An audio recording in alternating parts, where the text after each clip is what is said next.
Doc, is that loaded? I don't remember if I loaded it or not. Imagine you're about to close the biggest deal of your life, and then all of a sudden the seller goes silent on you. What do? We're doing stuff, the closings on Friday.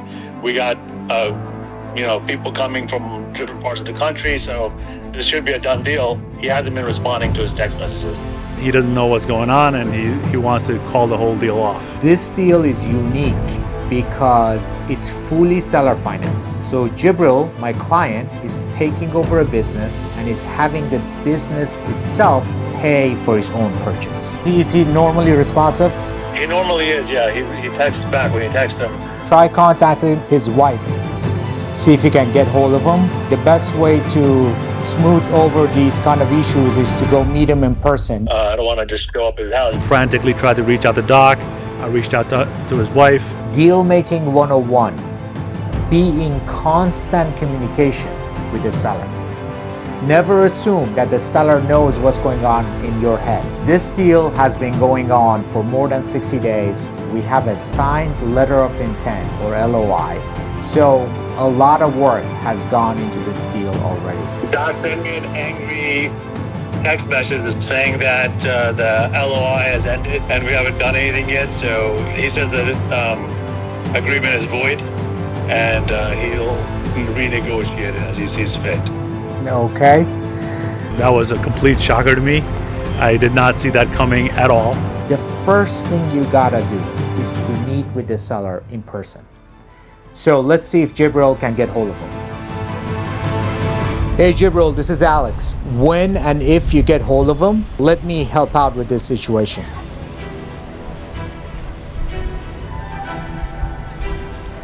Yeah, I was able to speak to his wife, Sherry. Okay. And he wasn't feeling well, so he might have been a little cranky. Okay. And eventually I did get a text message back from Doc. Okay, that's good. I had offered to take him out to dinner at Double Cut, and he took me up on that offer. So we'll be going there tonight at 6. Awesome. Voila. He was able to talk with the doctor and they're having dinner tonight. I'm going to be driving to Pennsylvania with my team in the car. So let's see how it goes. Fingers crossed. Wanted to make sure that the deal is on, and I wanted to make sure you're happy, and I wanted to explain. When it comes to communicating with a seller, the most preferred method is in person. Then it is a Zoom call where you can see face to face. Then it's a phone call. And really never try to negotiate a deal or reinvigorate a deal using email or anything like that. Always try to meet in person. If you can't, Zoom call. If you can't, pick up the phone and call. I told him, not only do we want to buy this practice from you, but we are looking forward to having you as being our advisor as we grow bigger. This is a vet hospital in Poconos, Pennsylvania. Amazing doctor. I love his personality and he's very skilled. He's really good at what he does.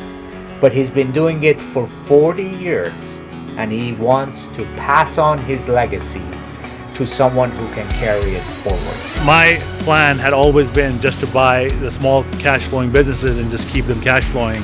But after speaking to Alex, he said, why not go bigger? And you're going to be spending the same amount of mental energy and physical energy anyway. So now we are planning to make this the first of many acquisitions and hopefully go on to 15, 16, 17, 20 more and package them up into a big consolidator that we can either keep it cash flowing or sell off in the future. I've learned through experience of, sometimes bad experience, that you should have people that work with you that have done it before so that you can avoid, years of mistakes or money and whatever. So I want to make sure that I work with somebody who has done something like this before. And Alex is somebody who has, and I wanted to work with him. One thing that always matters to me when I'm working with an entrepreneur to buy businesses, what's the bigger vision? You don't want to get so target fixated on one particular target that you don't have a big vision, you haven't planned out your next steps. And this And in this particular case, we are pursuing a vet hospital consolidator, meaning we are going to buy multiple of these vet hospitals, combine the back office to increase the net income, net profit of the business, and then create a bigger play around animal care. I wanted to live out the American dream of ownership, property ownership, small business ownership. So I, always had that feeling that I need to get into this and wanted the right guidance to do it, which I found. I want to build, generational wealth, not just for myself, right? And I thought this was the best vehicle. A lot of people discourage me in doing this. They're saying, stick with the job. You don't want to be spread too thin over many things. And my response to them is, hey, look, Elon Musk can do it. Why can't I? Exactly. And he's also starting and buying businesses. Exactly. The same thing you've done. So you built your Airbnb business and now you're buying the business. And to add to that, initially, I think what most people do is when they think they want to get into business, they start thinking about what great idea can I come up with, something that nobody's doing. And what I've learned is no, go buy a business and then grow it if you want, or just, let's live off the cash flow of that business. So in this particular case, the doc is going to be involved with our play, with the bigger play. We are going to amplify his vet clinic, and he's going to play a role in it. He's going to benefit from it. So that needed to be brought back up to the surface so he's reminded of why he started doing this deal with us in the first place. And what we can do, we can have the doc to stay with us as an advisor, and as we bring new vets on board, we can have him train them. So that's where he can play a big role in this, and we will talk about that today. Get him excited. Doc, is that loaded? I don't remember if I loaded it or not. And a pistol just doesn't do the job, so there's sometimes you need something a little bit bigger. Uh-oh, we're in trouble again. I've done a ton of deals, but for the first time in my life, a seller brought a gun to the negotiation table. We were working on structuring the deal, and like I explained before, we are going to set it up as a consolidator so that we can make multiple acquisitions, and you're going to be advising us. And that structuring took a little bit of time. Really? Are you kidding me? I was waiting for you guys to call me for a week. We were supposed to work out details. We had talked all about that a couple weeks ago, and I'm waiting for you guys to call. Tried to call you twice. I couldn't get a hold of you. First of all, I wanted to tell Doc, sorry about the lack of communication. From my end, I thought I was communicating, but perhaps some got lost in, some of the back and forth. So I apologize to him for that. The only thing is next time, a little advance notice. Okay. Just let me know before that comes up and that happens. That's all I ask. I did not expect Doc to come and sit down with the gun on the table, but that was definitely classic Doc. He is a country boy. He's been a Pennsylvania guy. In this scenario, I was assuming that Jibril is communicating with the seller that it took us a little bit of extra time to put together the paperwork in a way that we can build a vet hospital consolidator. But apparently that communication didn't happen, and the doc, not knowing what's going on inside Jibril's head, got cold feet. We did have some bumps along the road a little bit, some slight misunderstandings, but I think we've got everything ironed out. We want to make this much bigger than just purchasing the animal hospital from you. We want to, as he said, become a consolidator. So we're going to be purchasing multiple animal hospitals, and we would like your expertise to help us through this. We want you to be a consultant with us along the way as we do this. Love that. I love the idea. I've had that hospital for a long time.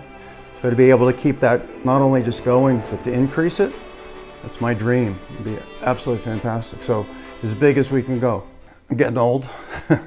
I'm getting to the point now, it's just so many hours, and I just don't have the energy that I used to. And you're a great trainer. We want to bring vets to the table, new vets. and have you train them so that we can sort of fan them out. We think of this as a platform company where, you know, the back office operations and the training happens, and then we buy other properties essentially, and we're going to fan out vets into all these other vet hospitals. It's even better. Right. And I love to teach. I love to train. I've got a lot to teach. I've kept it to myself for all these years, but I'd love to show somebody that can do these techniques that I have. I developed a couple special techniques that can carry that on and do that. So it's a wide open field. I mean, we can blow the top off this thing. It'd be fantastic. In every consolidation play, when you're buying multiple businesses in the same industry, your first business that we often refer to as a platform business is very important, because you buy the second business with that first business, and then you buy the third one with those first two. And as you're expanding, you have a platform that pretty much reflects the culture and the operations of that first acquisition, the platform company. So we did a few interviews with vet candidates, and you were on there, and we are developing our playbook on how to do this, essentially hire them efficiently. And one of the things that I've used always in my past that worked great was like developing case studies. And you had a few case studies, Yeah. and you essentially gave them the same hypothetical problem and see how they react. And that's why with some of these guys, I mean, my heart was bleeding for them, because it's so, you can't imagine. You put them on the spot. It's so nerve-wracking, Yeah. especially you got people watching you. Right. And you have to think off the top of your head, and you're afraid you're going to make a mistake. So I give them an awful lot of credit for doing what they did. It's reality. Yeah. You have to have some kind of proficiency and comfort in what you do. It's a tough job. I have one today. We're putting this dog to sleep. I've known that dog since it was 6 weeks, maybe. It's 14 years. I'm putting that dog to sleep today. It's wrenching. It's wrenching. And you deal with that all day, every day. It's a tough business. And I still love to do it. Every day I do especially surgeries. I really love doing my surgeries. But it's just at the point where you just don't have as much energy to do it now as you did at one time. Highest rate of suicide in any profession. Because, Is that right? yeah, by far, like 10 times. 10 times vets or Yes, 10 times veterinarians. more? Well, 10 times any other profession. It used to be dentists were the highest, because everybody walking in there hated them. But we far surpassed them, because you not only deal with patients and get emotionally involved with the patients, you have the clients, the owners. So you get a double whammy. Difficult. It's a difficult job for sure. Yeah, to do it 40 years. Yeah. Well, I'm not exactly, completely sane, but you try and come as close as you can. But yeah, it takes its toll. It drains on you. The vet business is a great business because, we're in America, we all love our pets, and, this is something that there's a big need for. Also, as I was doing my due diligence, I found out there was a shortage of vets. So I think that this is a great opportunity to be in this space right now and try to solve that problem for the country and, for Doc. It looks like we are back on track. Now let's see if he actually says yes to the deal again. All right, Doc, so after you doing this for 40 years, we're here to take your legacy forward. After today's conversation, can we say that the deal is back on the table? Yeah, I think I feel much better after we talked. I understand a little bit better. That's awesome. Great to hear. Okay? Great. Thanks, Awesome. guys. Thanks, guys. Call me a lucky guy, but I always find a way around these problems. And this was no different. So we're back on track. Makes me feel good. Let's go celebrate and seal the deal.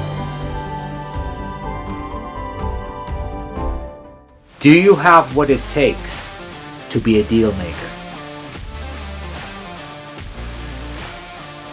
You want to see more behind the scenes of deal making? Like, comment, and subscribe.